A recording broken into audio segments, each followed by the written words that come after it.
Okay, you're going to be starting off with a wood slice slug, and then you're also going to be using a wreath. This is just to add some height to it. This is going to be like our foundation, our base.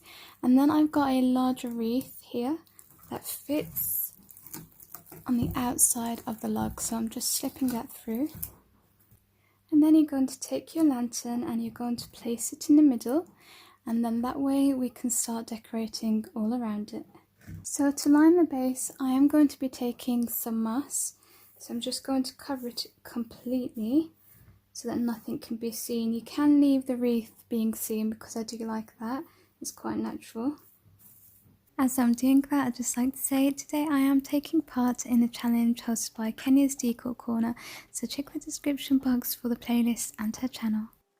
Now I'm going to be taking some artificial greenery and I've cut them off with some pliers. What you want to do is make sure that you hide this part. You can just poke it through the moss. You can also bend these, which I really love. They've got wire all the way through. That just really helps so that I can mould it to the shape that I like. Now I'm going to start decorating it. I'm taking this star.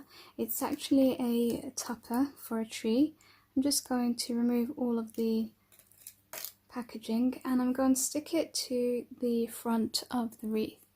I'm going to be painting a few things. I've got some pink paint here. I also have my sponge brush and I'm just dabbing it to add a touch of pink because I kind of want this to be shabby chic. I'm also going to colour one of the stars in as well. I'm also going over some dried roses in the same pink colour.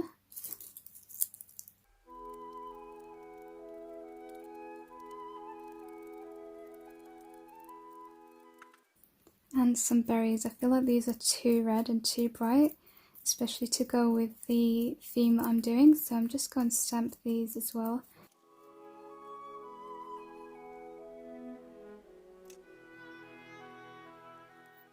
Now I am finished painting everything that I wanted pink. It's quite a nice shade of pink. It's like almost white, so it's not too bright. And I'm just going to carry on decorating. I've got some other things that I haven't painted that I'm going to place inside, and we're also going to decorate the lantern at the top here. So I'm starting off with this pine cone, and I'm just going to place that here. It's quite big, this one. Next, I'm just going to break up some of this bark that I got from the park.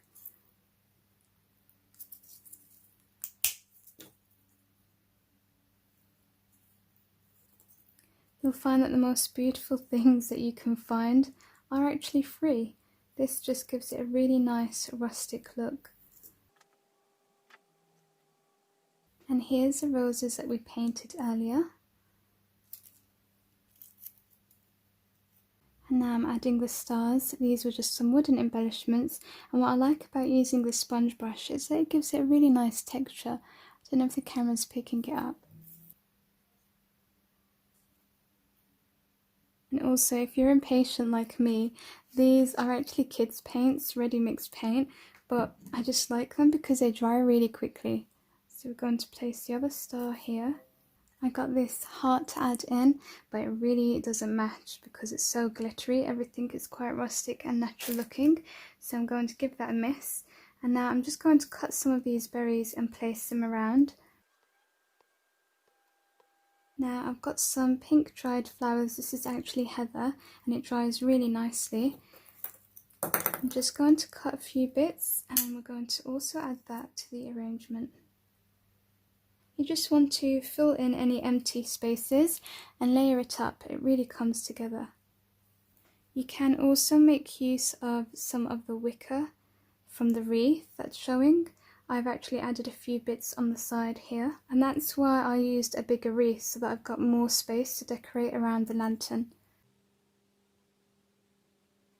Now at the top of the lantern I'm just taking this really nice shabby chic heart with a white feather on. It's also attached using some twine. I'm just going to slip that through and bring it to the front. And then I'm also taking the pine cone that I painted earlier. I've added some wire to the top so that I can also just slip that through.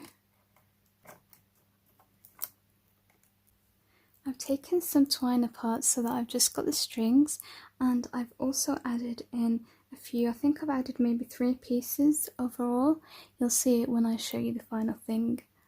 So here's the final decorated lantern and everything around it. I love that this is a centerpiece. It's not just a decorated lantern, and I love that this is so high-end looking.